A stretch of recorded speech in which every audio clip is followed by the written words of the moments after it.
Elizabeth, to you. Sandy. Hi, welcome everybody. Thank you for joining us tonight.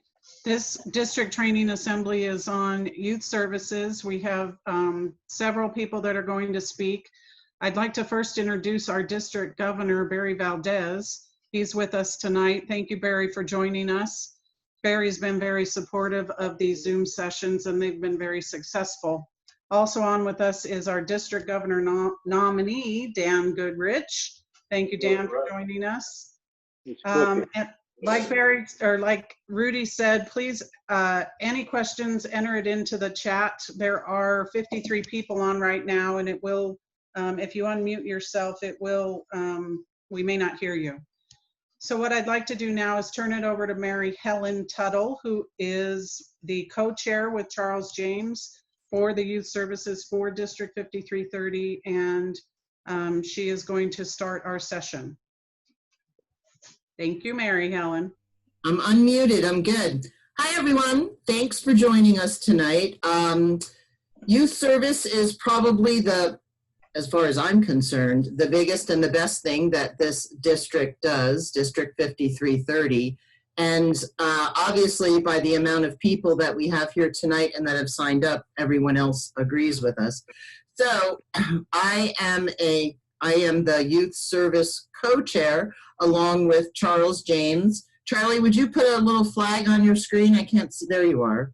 Can you see me? Yeah. Hi, everyone. I just sent everybody, I put on the chat box my email address.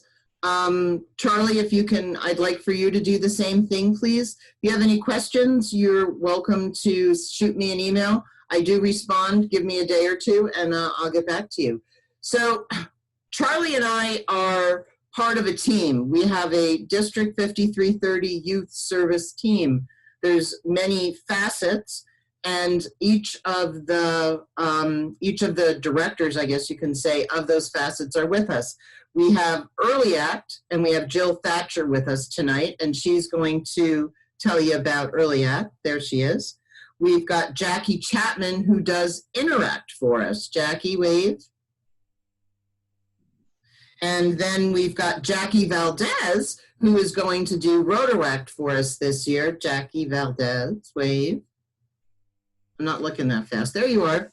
And we have Youth Exchange. That's Dick Shaw and Stephanie Witkowski, and they'll tell you what their tag team is doing.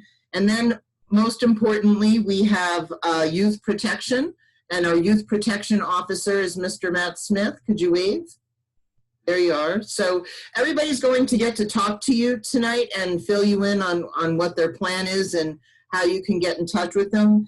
And then when we're done, we've got Jennifer Smith with us tonight and Mike Norkin, and they're going to talk to you about what we plan to do for Pride and Ryla this year. So we're going to move right along. If you have questions for each of the speakers, they'll give you a few minutes when they're done giving you their little presentation. So that's it. Sit back and listen and learn. And if you have anything you want to add, let me know. So the first up is Jill Thatcher, and she is doing Early Act. Jill, would you tell us about Early Act? I will. Wait, Mary Helen, let me share my screen so that we can start the PowerPoint. Okay. Perfect. I'm going to mute myself. First of all, I'd like to introduce myself. I'm Jill Thatcher. I am a retired elementary school teacher, mainly teaching 5th grade. I love Early Act, and I'm very passionate about it, and I would love to have other clubs join in with an Early Act club. And so I have a few things to show you. This first slide, it says a Rotary-sponsored club for elementary school-age children that encourages the development of leadership and teamwork. It's basically the same thing as Interact and Rotaract, except it's for elementary school children. And the next slide, please. What you need to get started is an elementary school with an administrator that supports you, a staff advisor. It could be an aide, it could be a janitor, it could be a counselor. The counselor at my school does mine. Most of the time it's a teacher though. You need space at school to hold your meetings, whether it's the cafeteria or a classroom, and a Rotarian as an advisor.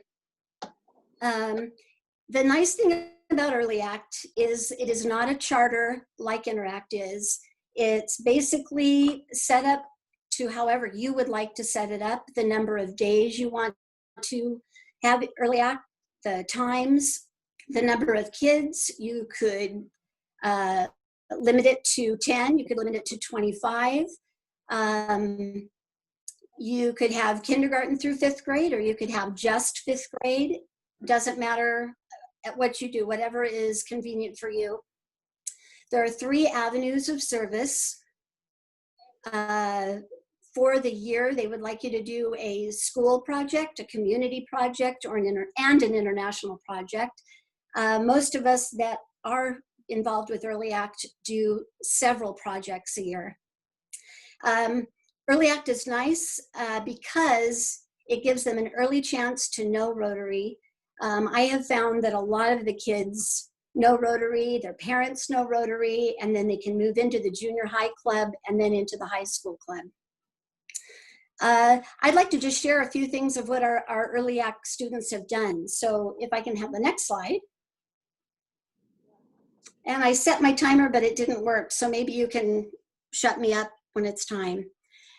This is the Lake Gregory Crestline Club, run by Bill Mellinger and Gaston Maya. They have an amazing, I have not been up there yet, but they have an amazing club. They have over 100 students, and the 2 of them have 3 clubs at the school. The 3rd graders do, I might get this wrong, but the 3rd graders do the school project. I believe the 4th graders this year did the international project, and the 5th graders this year did a community project. And this is a picture of the 5th graders who did they installed podiums on a trail up in Crestline with information about plant life and wildlife, which I thought was just an amazing, amazing project. And the next slide. This is Desert Hot Springs. They are the Energizer Bunny. I am so pleased with Desert Hot Springs. They started 5 Early Act clubs this year. Ed Malloy and Jessica Gilbert have been just amazing. This is a picture of their one club from one of their schools that Brian Brodowski and Bill Richter are advisors for, and it's an ROTC speaker. They did a lot of speakers this year, which I thought was a great idea. And the next one. This is Palm Springs Rotary Club. This is a new advisor to the club, and she is Andrea Madrigal, and she has 3rd through 5th grade students. And this is a picture of them with baskets. I think they developed 7 baskets with all the things you need for Thanksgiving dinner. And the next one, this is Paris. This is also a brand new club. They started this year. They have 3rd through 5th grade at Triple Crown Elementary. And they had a blanket drive to give blankets to the less fortunate in December, run by Lucy Chavez and Mike Behrens. And the next one. This is my club. I am very fortunate to have 4 of us as advisors. We have 4th and 5th grade students. We did a project where our superintendent had the high school kids make blank benches for us. And then we had all 8 benches at school and talked to each of the elementary schools in Yucaipa. And they ordered what they would like on their buddy bench. A buddy bench is a bench that you put out on the playground, and it's really only for students who feel left out or bullied or sad or their friends wouldn't play with them. They sit on that bench, and then the rest of the student body is aware of that and will invite them to come and play with them. I have a skit that my early act students, when they presented the bench to the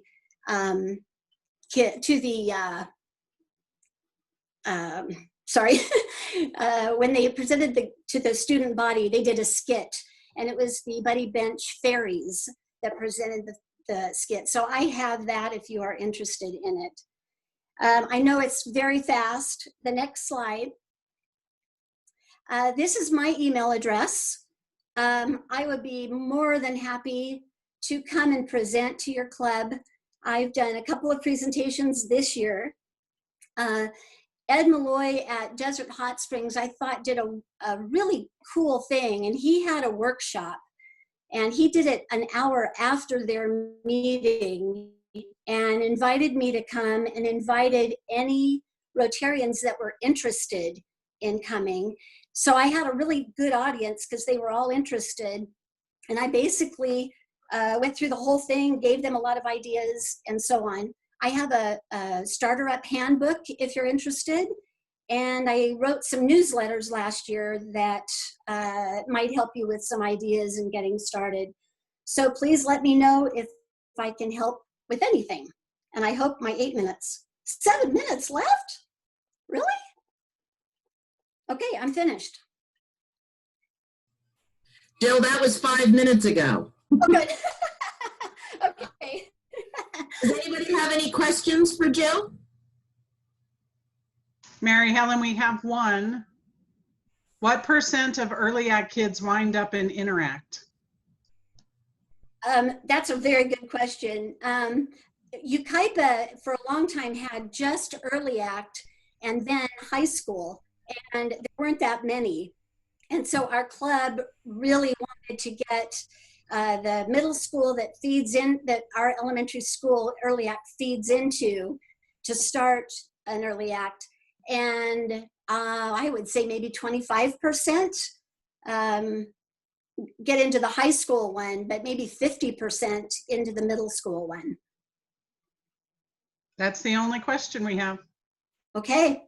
We'll have more time at the end if anybody thinks of something as we move along. I'd be happy to help anybody get started. Thanks, Jill. You're doing great with Early Act. I don't think many people in this district knew what Early Act did or was or anything until you. So good job. Thank you. Good presentation. Thank you. Okay, so the next person that's going to talk to us is Jackie Chapman. And Jackie is in charge of the Interact program, the all Interacts in the district. And she has done a lot with it in her area, and she has worked with the previous director, Brittany. So Jackie, this is Jackie's first year, and I know she's going to do great, so let's talk to her. Hi, Jackie. Hi, Mary Helen. Thank you, everybody. Like Mary Helen said, I am new in this Interact chair position, so I'm taking over from where Brittany left off. My presentation is going to be very brief tonight because I know we have a lot of youth service things to talk about, so I wanted to introduce myself briefly. This is my contact information. You can reach me at my Rotary email address or at the district Interact email address. Next slide, please. Mary Helen Jill Thatcher did a great job introducing what Early Act is. Interact is the same. You know, again, you need a club advisor, you need buy-in from the school. Interact is high school level mostly, but there is also middle school. So our club specifically has a high school on-campus Interact club, but we also have a community-based middle school Interact club, which we started last year. So with the way things are this year, we're all going to have to look at different ways to keep our Interact clubs going, whether that's on campus when clubs are let back on campus, or doing a hybrid between community-based and school-based. So we're all going to be exploring new ways to do the things that we've done in years past, and my job will be to help everybody along with that. I started, Jill Thatcher and I are leading a Facebook group for all Interact and Early Act advisors. So I sent an email to the present advisors that I have. I heard back from 2, so yay, 2 out of 70 is not bad. But I will be reaching out to the current chairs, youth chairs and Interact chairs, where I have that contact information, to make sure that they are going to be the chair going forward, and invite them to our Facebook group to talk about the different challenges and things that we may have going forward with Interact. Next slide, please. One of the things that keeps an Interact club active is reporting your new advisor to Rotary International. That's now able to be done online, as opposed to doing a form that needed to be done in years past. So I will be sending out again emails to all the current advisors to make sure they get their clubs recertified and they're active in the year going forward. That's also on the Facebook group, so if you join the group, you'll have access to that. And then the next slide, please, is again back to the Facebook group. We have a lot of resources through Rotary International. So there is an Interact constitution, there's an Interact set of bylaws, there's a lot of resources to pull from if you're just starting a club or looking for new ideas for your club. So I've got those posted as well, but I'm happy to share those resources to get clubs going in a different direction. And then the next slide, I think, that may be all I have. That's actually all I have as far as slides. And I'm going to be talking to Barry, again, Mary Helen and Charlie, to see if possibly, because of the way things are with Interact and being back on the schools, if we might look at doing a district-wide Interact project that we could all be doing kind of in conjunction with each other, to have one voice from our district. So if you have ideas on something that might be a good district-wide project, reach out to me, and we'll start planning something to keep our Interact kids engaged and motivated through this different time that we're in. Jackie, this is Elizabeth. There is a question. Are you aware, and I know my Interact club is, but are you aware of Interactors using Zoom to stay connected during COVID? Absolutely. Well, I know from our specific Interact club, Brianna, who is our Interact chair currently, and then Brian will be the Interact chair going forward, have done Zoom meetings since COVID started, and have been doing it, I believe, consistently up until the present. So I know our club specifically has been using Zoom. Being that I'm new to this position, I'm not sure what other clubs are doing, so I'm hoping to start that conversation with what current clubs can do, what difficulties they're having, and what successes they're having. It's great to look at what the difficulties are and try to solve the problems, but I'm sure there's some clubs that have been successful. Again, the only example I know of is our own club. And I know Brianna commented that Desert Hot Springs High School Interact Zoom meetings are very successful, and that she recommends staying in contact with the students right now, especially right now. Another question came up. Are you planning an Interact conference? We were in the process of planning this year's conference, which would have been in May. So at this point, I would like to say, yes, we are going to have some sort of assembly, as we usually do, and some sort of conference. But that would, again, be dependent on kind of how things go throughout the year and when we can do big gatherings. But that's definitely on my radar, and I'll be putting together a committee to get something going for that. That's all the questions we have. Awesome. Thank you, everyone.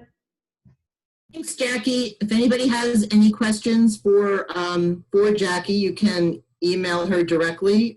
She's given you the information, and you can always let me know and I can pass it on to her. So that was great. So now we have another Jackie. This is Jackie Valdez, and Jackie is going to take over Rotaract this year. Used to be Mark Fruchtman, and now Jackie's jumping in, and let's hear what she has to say. Hi, Jackie. Hi, everyone. Yeah, I'm Jackie Valdez from the Rialto Club. Very excited to be coming in and taking a look after Rotaract. So let's just get started. I have a really short presentation. But Rotaract is pretty much bringing our young leaders 18 years and older. Originally it was 18 to 30, now it's just 18 plus. in university and community settings, worldwide, organizing service activities, developing leadership skills and professional skills. We do have some initiatives for the upcoming year in regards to especially everything that's going on with the universities right now, maybe to start to build up our community-based clubs as well. The only difference really between a community-based Rotaract club and a university-based Rotaract club is that the community-based clubs can run year-round, where the university clubs are just during the school year. Another big push is registering our Rotaractors. Right now, according to RI, we only have 4, maybe 5 Rotaractors registered in the whole district. And I have a feeling, a strong feeling that there's probably a little bit more than that. So we just got to work on this year, getting all of them registered so we can get all that information up to date. There is an upcoming event actually on the 27th, 28th, which is the 2020 Virtual Rotaract Post-Convention. Pretty much the post-convention, it is going to be a Facebook Live event, and I can actually insert the web link here on the contacts. But it's Rotaractors coming together, inspiring, the development of strong clubs and building international connections with each other. It's all based through Facebook. They have a Facebook page and then the link through Facebook. So after I'm done presenting, I'll throw that link in the chat room. And we can go on the next slide. Okay, so we do have an upcoming VTT trip. Back in March, we had District Governor-elect Barry Valdez, Bob Dicemar, past District Governor, and Dan Goodrich, District Governor nominee, go down to Monterrey, Mexico for the Rotaract, actually it was the PETS conference. And through there, they got to hang out with an amazing group of people down in Mexico. And with that, we were able to build some connections. And we originally had a VTT trip scheduled for May. With everything, the pandemic and COVID, the May trip has been postponed to a later date. We don't have a date set as of yet, but we did do the interview process, and we are really excited for the trip team members, which was Alex Ella, and I apologize if I'm saying anybody's name wrong, Adriana Ureso, Alex Steiner, myself, and Simon Moreau. So we are really excited to be going down there. We're going to be meeting with the Rotaract District Representative, AKA the Rotaract Governor for down there, which is Geraldo Estrada down in Monterrey.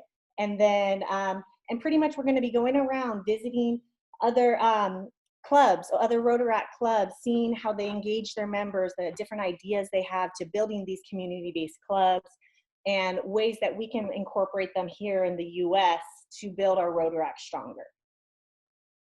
Okay, next slide. Okay, so just some of the district goals that we have. Like I said, we're going to try and reestablish some of these existing clubs, because I know that there's got to be more than 4 or 5 Rotaractors out there. So if you sponsor a Rotaract club, let's talk, let's get involved, let's figure it out together, and we can get some of these people registered and know who you are and what clubs are out there. And if you're interested in chartering a new community-based club, again, let's talk. Let's see what I can do to help. Let's see what we can do together. If anyone needs a copy of the Rotaract Handbook, you can find it on the RI website, or you can email me. I just put my email in the chat room. And oh, I spelled it wrong here, but it's JackieValdez007@gmail.com. So if anybody needs anything, let me know. And I think that's pretty much it. Okay, Jackie, we have several questions for you. Oh, I'm going great. to go ahead and stop sharing before we do that. I'm going to try my best to answer all of these. Okay, so what is a Rotaractor? Okay, so a Rotaractor is anyone over the age of 18. Typically, they're our young interested professionals or university youth that that can start up a service club. It is a little bit different than a traditional Rotary club in the fact that dues and stuff aren't the same, and they're not eligible in the same ways, but it's still, they do service activities, develop leadership skills and professional skills. It originally was that kind of gap from the university to becoming into Rotary club itself, and now it's you can stay in as a Rotaract forever if you'd like, because it's 18 plus now. So there's no gap of when it can end. Very good. Do you have a rundown of what is required of a Rotaract club? Do they pay dues? From my understanding, and give me a little slack because I'm just coming into it, but no, they don't pay dues. They're partnered up with Rotary clubs that have sponsored them. They're not entitled to the same things, and I think a lot of it has to do with foundation money for projects. They don't have access because they don't pay the dues. But there are some things that are required, and I can send out the handbook, and there's some good links on the RI website as well, as far as getting a club put together and getting it sponsored and starting a community-based club as well. Okay. How do we make sure the Rotaractors are registered? Is this something that can be done online with Rotary International? Well, the first step is if you are in a club that presently sponsors a Rotaract club, and I believe there's, as far as the Rotaract website says, there's 5 Rotaract clubs out there. If you are one of those clubs that sponsors one of those Rotaract clubs, let's get together and I can help you with that process. If you're a club that's interested in starting a new club, again, let's get together and we can get that process going as well.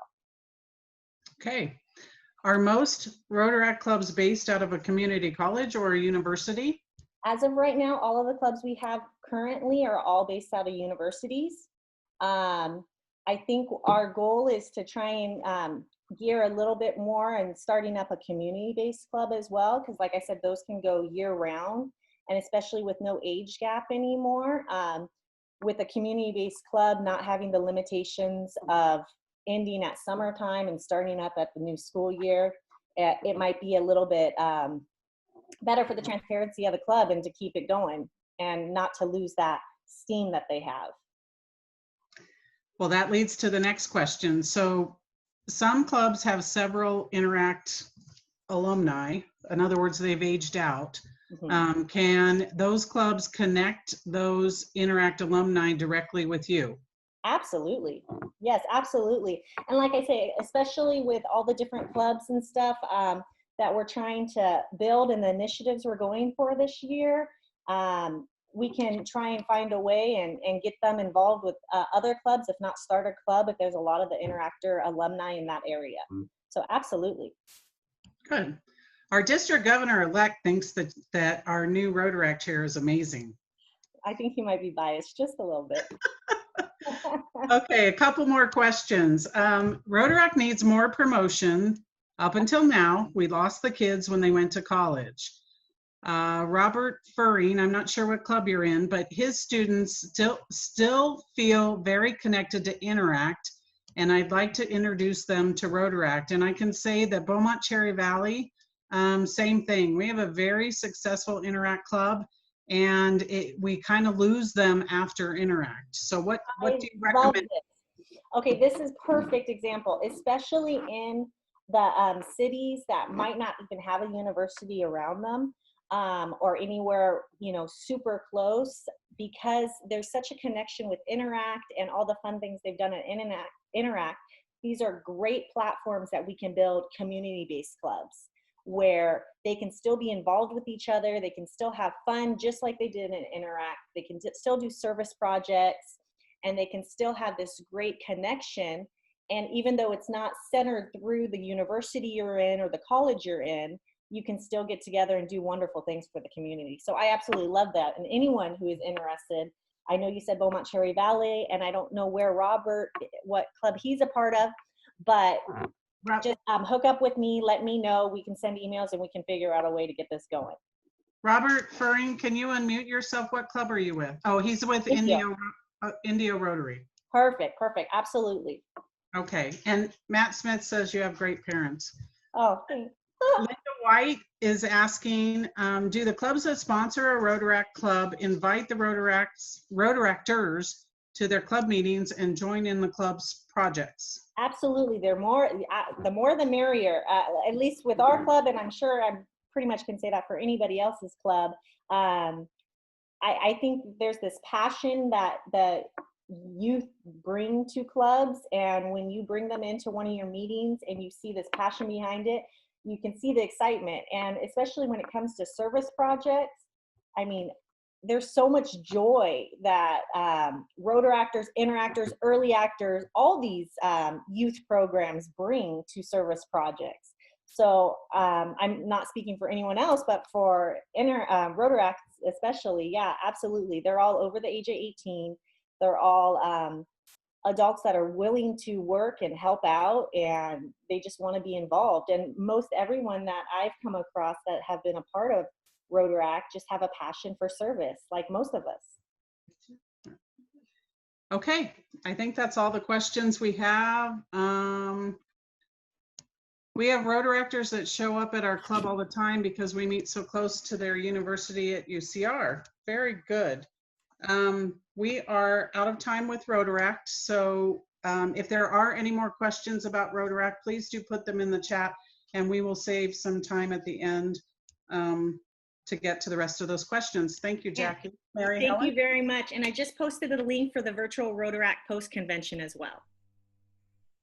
Thank you. Hey, Jackie, good job. That was really a lot of information. I'm excited for our Rotaractors this coming year. I think we'll be seeing more of them. I would like to. My club's getting kind of tired, and it sounds like they can really help out when you need young labor, huh? Yes, young labor indeed. Thank you. Yeah. So the next thing that I want everybody to learn about is youth exchange. Dick Shaw is our youth exchange officer, and he is training Stephanie Witkowski to eventually take over what he does. So I'm going to let those two talk to you now. Hi, Dick. Hi, Stephanie.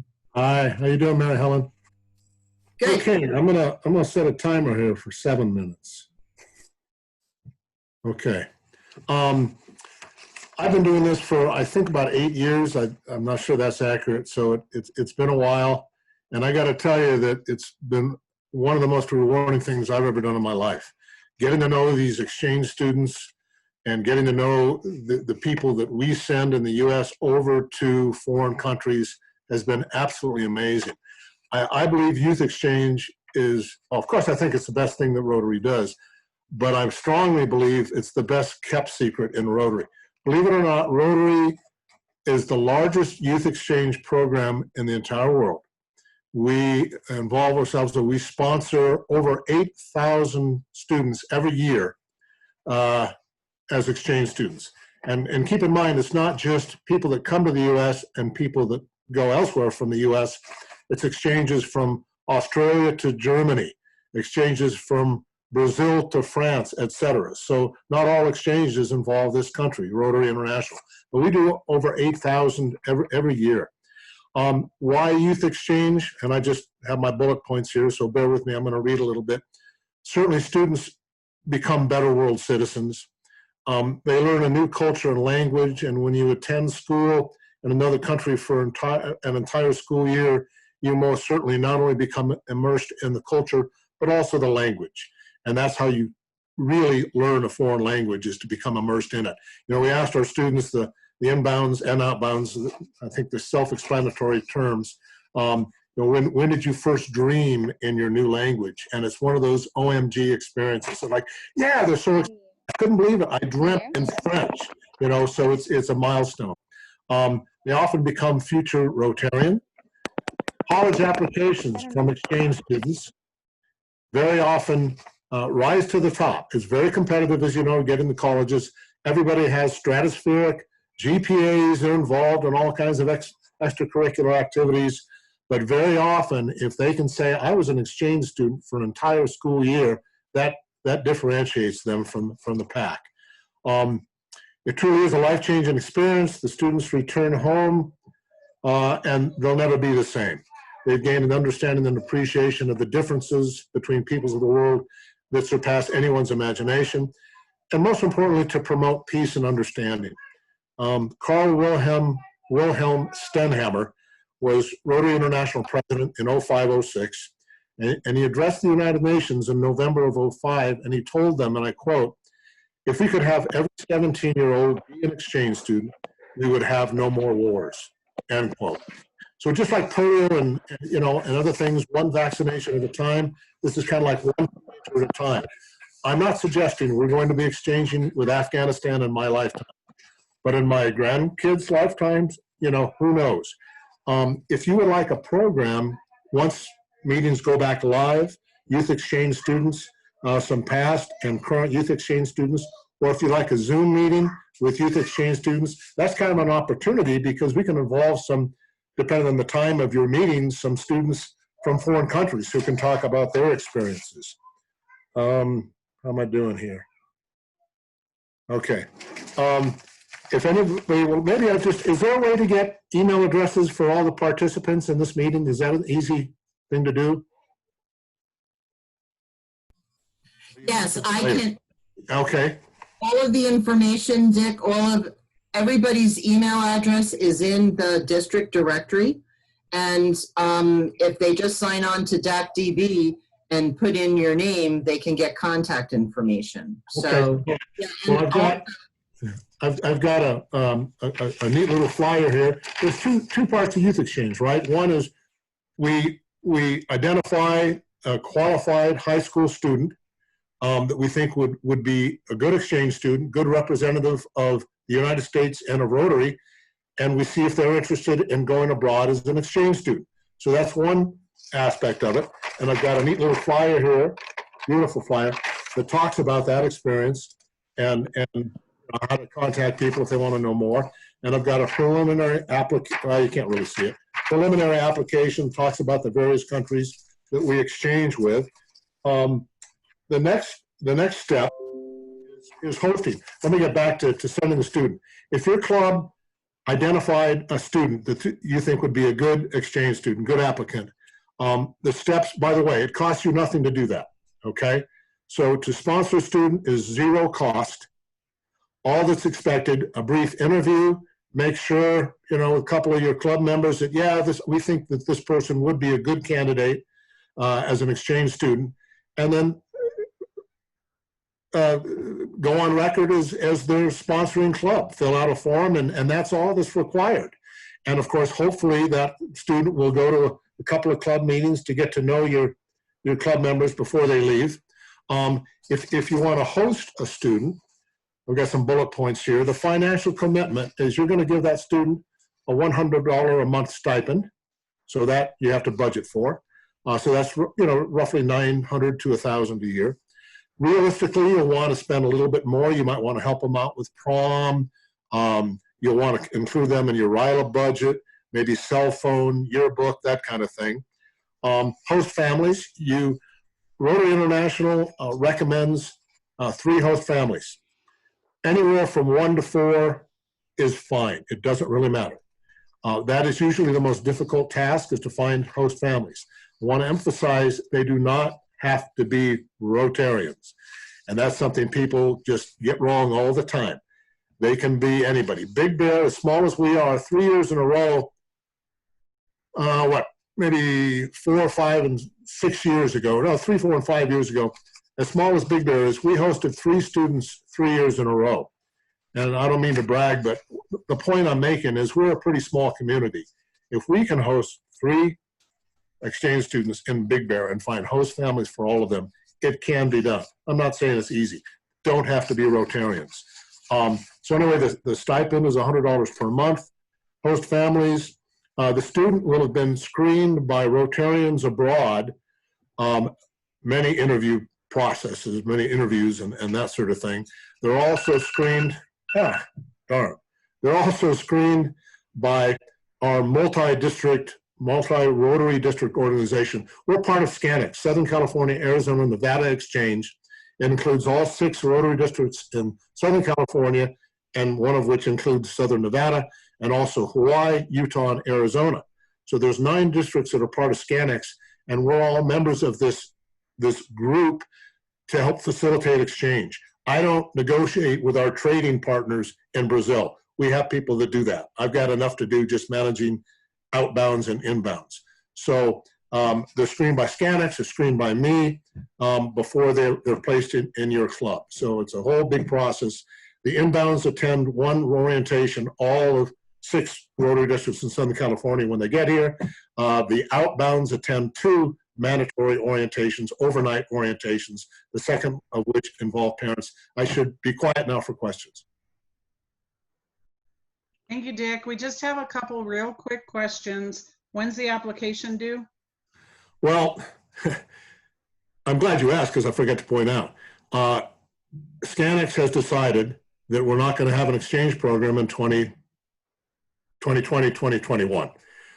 You can imagine with this COVID going on, trying to manage our current exchange students, and we still have some that have not returned home. So it's been a heck of a job to manage. It was a heartbreaking decision, but we decided not to. Multi-districts around the world, one by one, were deciding not to do an exchange program. Rotary International finally came out with advice, guidelines. Some countries are up in arms about that message from Rotary International. But in answer to your question, there's not going to be a program in this next school year. But in a normal circumstance, normal situation, we'd want outbound applications at the very latest completed by the end of December. In terms of when your club would need to identify somebody, August, September, August, September, October, in that range, that's when you should identify outbound applicants. So this coming October, November, December, wait a minute, what did I say? This coming August, September, October, that would be the time, it's not that far away, to start looking at candidates for the following school year, for 2021, 2022. Okay. Mary Helen, there's a couple more questions. Do you want to move on or do you want me to keep asking them? It's up to you.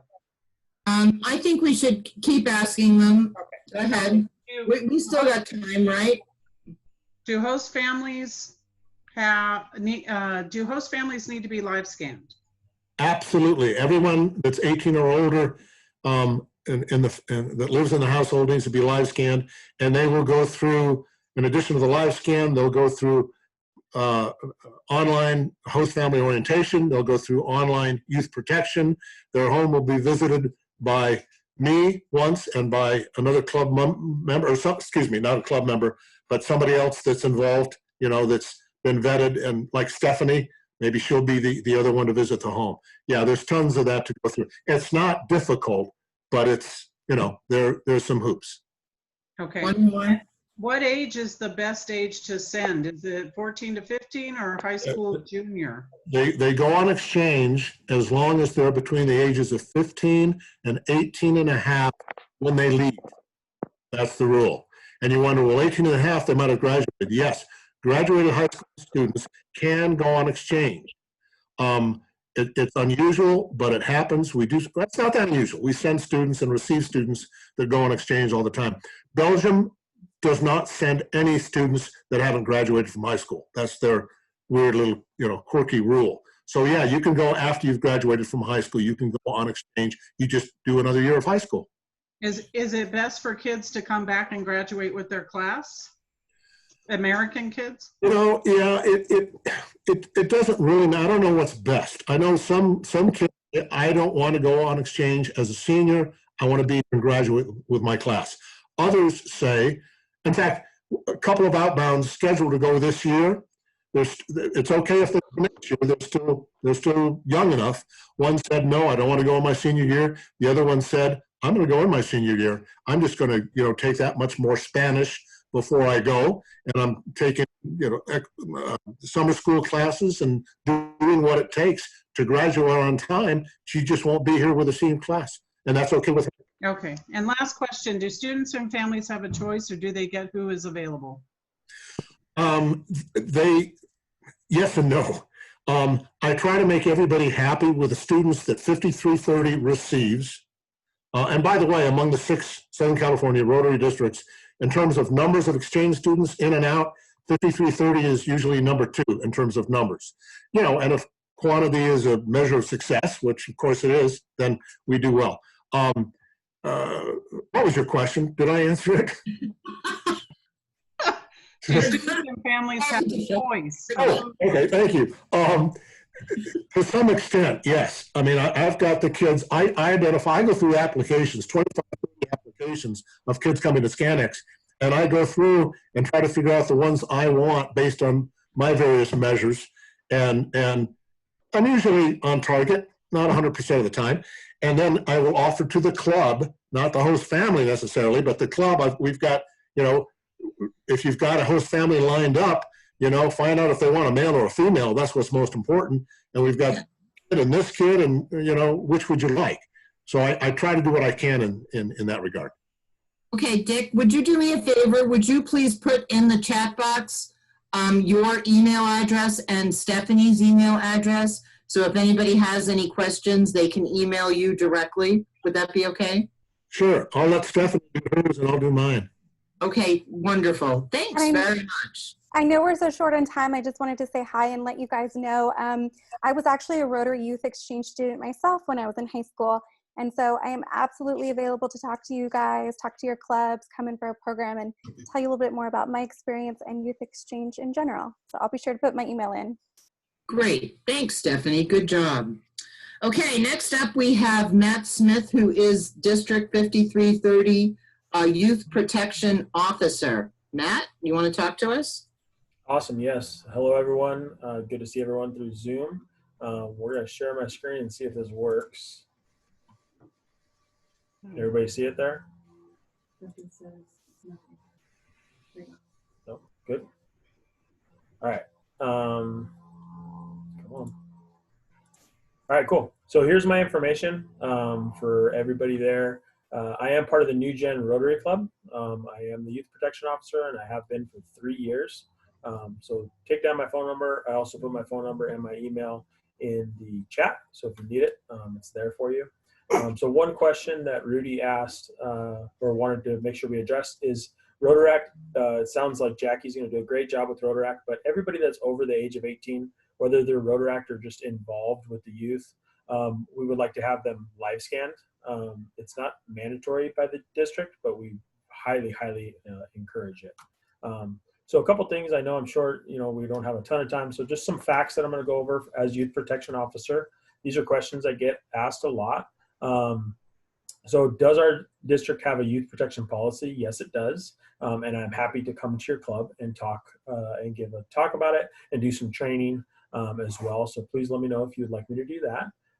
In regards to live scans, we have live scans that go through the system, and I am the only person that receives the results of those live scans. And then I physically have a copy of every single live scan for our district, and it's in a filing cabinet and it's locked, and no one else gets to see it but me.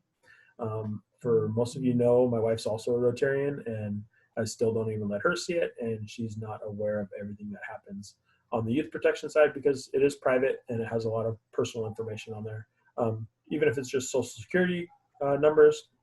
But if something has been on your record, then I'm the only person that knows about it. So the other question I get is, hey, I was live scanned, 10 years ago, 15 years ago. Is it still good? Do they expire?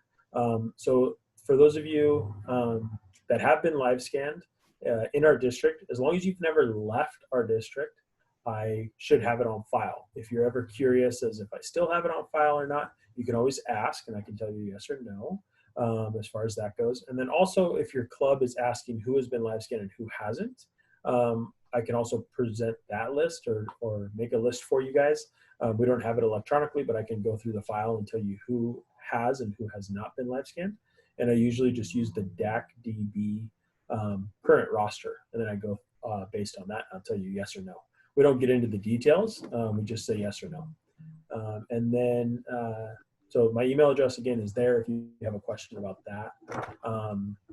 And then the other question I get a lot is well, I'm already live scanned with another agency, or I had to get live scanned for all these schools that I work at, or cities or nonprofits. Our live scan number or our code that is tied to your name is different than everybody else's live scan information.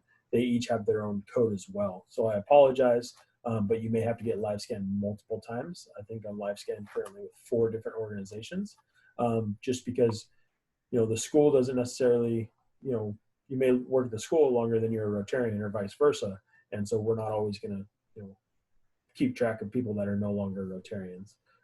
So that's how that works. And then we already talked about how long the live scan was good for. And then I get a lot of people asking me, what if I got a DUI when I was 18? DUIs stay on your record for 10 years.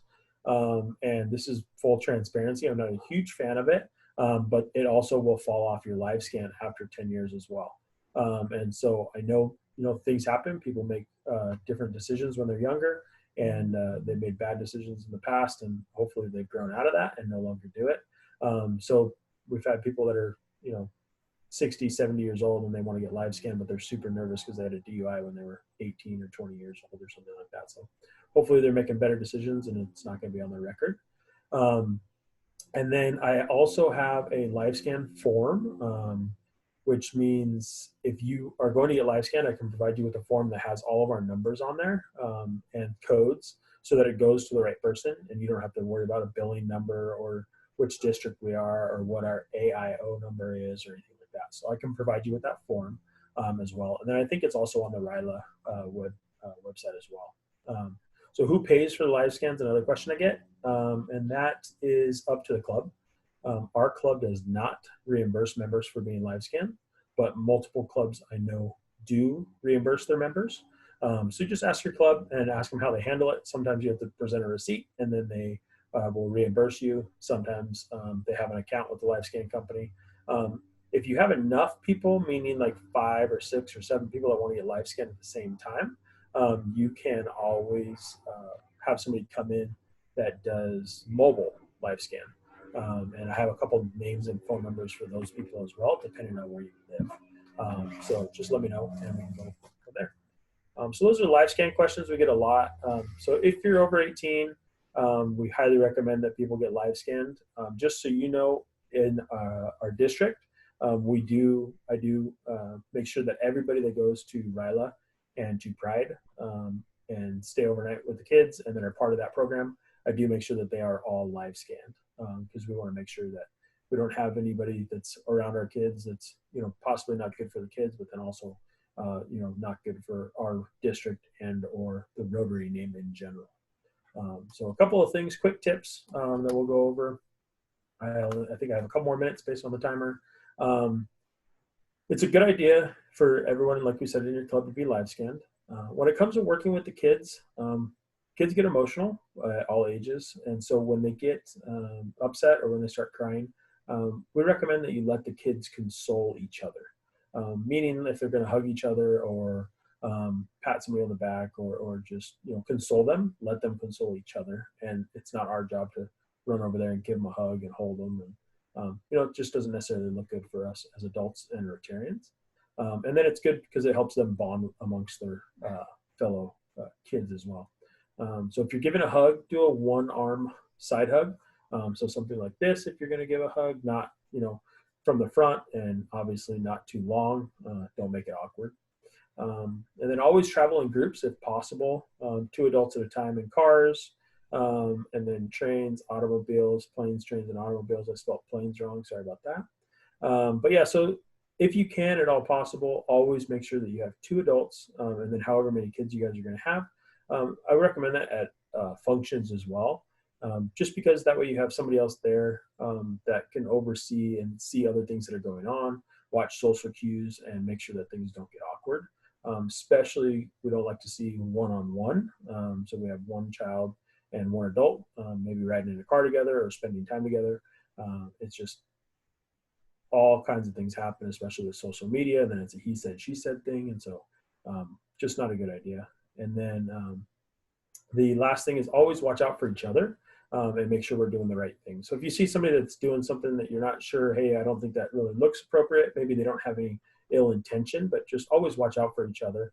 And we want to make sure that we're watching out for each other as well, because if somebody does make an accusation or does say something that happened at an event or at RYLA or whatever, we want to make sure that we have somebody else that has our back for us as well. So unfortunately, with youth protection and the way that things are nowadays, we are here to protect the kids first and foremost, but we also have to remember to protect ourselves, and we have to remember to protect the Rotary name. So that's my goal. If you have any questions, please feel free to contact me. Here's my information again. Doesn't want to go, sorry. So Matt, while you're doing that, Myra, you had a couple questions. If you wouldn't mind emailing Matt directly. We only have a couple minutes left, and I know that Mary Helen has one more person that wants to speak. Yeah, if everyone is okay with that, I would like to, Jennifer Smith is with us tonight, and she's involved with both the RYLA and the Pride camps. So she's going to give you a quick little rundown on what's going on that front. Jennifer? Hi, everybody. It's good to see so many familiar faces on here. We have a lot of RYLA and Pride friends on here. I am on both staffs for both RYLA and Pride. I'm also sitting directly across from Matthew Smith, the Youth Protection Officer. So we are in the same office, and that cabinet is locked, I guarantee you. I wanted to give you the dates for RYLA and Pride. I saw that question just came in through the chat. So Pride is currently scheduled for November 21st and 22nd, 2020. We rescheduled RYLA from March and April. We rescheduled those to this Rotary year, this upcoming Rotary year. The dates for RYLA are October 30th through November 1st, December 4th through December 6th, March 19th through 21st, and April 9th through April 11th. Those dates are all subject to change. That is going to be probably our new motto for forever. Everything is subject to change. Things might happen. They might get changed or canceled. As the staff, we are working diligently to try to figure out what we are going to do and how we're going to do it. We're working with the governor line, Mary Helen, everyone is working together. So if you have any questions, please don't hesitate to reach out to any one of us on staff. ryla5330@gmail.com is our email address, and I believe it's pride5330@gmail.com as well. Did you put those dates on the chat before you leave? I will try to do that, but they might end the meeting before I can type that much stuff. Oh, here, Matt's gonna do it for us, my new secretary for my new Rotary Club. Actually, I think that it's really best if everybody gets the two email addresses, or excuse me, even the two websites. If you visit the RYLA website, Mike Norkin keeps that up to date, and the Pride website is kept up to date as well. That's probably the best because, as Jennifer said, things are changing all the time. Sorry, Jen, go ahead. I think that's it. I was waving at Matt for something, sorry. Again, if you have any questions, please don't hesitate to reach out to us. We are always here, and we always need volunteers for these camps, even if they don't happen this year. If you're interested in working with the youth, I highly recommend RYLA or Pride to get your feet wet. You will drink the Kool-Aid and you won't ever leave. These friendly faces are giving me thumbs up. Good. So yeah, so if you want to volunteer with youth services, RYLA and Pride, in my opinion, is the way to go. Thank you, Mary Helen.